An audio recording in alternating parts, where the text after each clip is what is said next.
वज़ीर माल पोंगुलेटी श्रीनिवास रेड्डी ने सेक्रेटेरिएट में इंदिरा मकानात के लिए मौसूल होने वाली दरखास्तों का जायजा लिया। इस मौके पर खिताब करते हुए उन्होंने कहा कि 4 या 5 जनवरी तक 80 लाख अफराद की दरखास्तों का डेटा हुकूमत तक पहुंच जाएगा जो मकानात के लिए दाखिल किए गए। उन्होंने कहा कि इंदिरा मकानात के लिए जो खानदान भी अहल होंगे उनके लिए अगर मरकज़ी हुकूमत मकानात की तामीर के लिए कोई माली इमदाद फराहम नहीं करती है तो ऐसी सूरत में भी रियासती हुकूमत अपनी तरफ से तमाम अहल ख़ानदानों को इंदिरा मकानात फराहम करेगी। उन्होंने कहा कि रियासती हुकूमत इंतहाई गरीब ख़ानदानों को तरजीह बुनियाद पर इंदिरा मकानात फराहम करने का फ़ैसला किया। इंदिरा हाउसिंग स्कीम की अमलावरी के लिए 33 अजला में प्रोजेक्ट डायरेक्टर्स की हैसियत से एग्जीक्यूटिव इंजीनियर्स के ओहदेदारों का तकर्रुर किया गया है।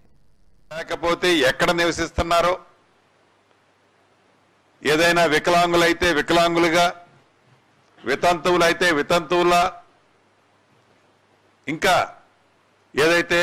ఆ గ్రామాలలోనో మున్సిపాలిటీలో కార్మిక స్టాఫ్ ఎవరన్నా ఉంటే వాళ్ళగా రికార్డు చేస్తూ మొదలు కొద్దిగా నత్తనడకతో స్టార్ట్ అయిన ఈ ఇందిరమ్మ యాప్ కార్యక్రమం గడిచిన ఈ 2-3 డేస్ నుంచి 4 lakhs నుంచి 5.5 lakhs వరకు రీచ్ అవుతూ నాకు తెలిసి ఈ నెలాఖరికి ఒక 70 నుంచి 75% కంప్లీట్ అవుతుంది। రాబోయే ఫస్ట్ వీక్ లోపు ఏవైతే ఇందిరమ్మ రాజ్యం వచ్చిన తర్వాత ప్రజాపాలనలో భాగంగా ప్రజల వద్దకే ప్రభుత్వ అధికారులు పోయి వారికి ఏవైతే రిక్వైర్మెంట్లలో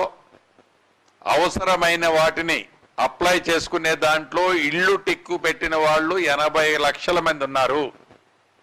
ఈ 80 లక్షల మందిలో యాక్చువల్ బెనిఫిషరీస్ ఎవరో ఐడెంటిఫై చేయటం కోసం